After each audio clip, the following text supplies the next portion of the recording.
मुंडेश्वरी माता के मंदिर में एक दिन रात रहे। ठीक बा, आए भोलेनाथ के मंदिर में तो हम लोग शादी हो गई। शादी करा दिया ना, और सब लोग इतना लोग आशीर्वाद है, इतना लोग है, चाची लोग सब लोग तनी देखा दी ना है।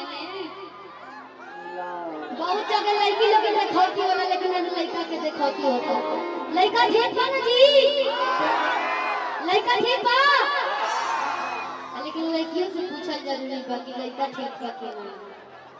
लड़का पसंद बा, लड़का छोट बा, बीए कइले बा, 32,528 रुपया महीना पावेला, पटना में घर बा, 2 बीघा के फ्लैट बा, तोहरे नामे होई। हमारा जयमाला डाल दे है। अच्छा ये बताइए, जयमाला अगर माला पहिराओ जाता है वो माला डाल दे है? बोल के बताइए, माला डाल दे ना।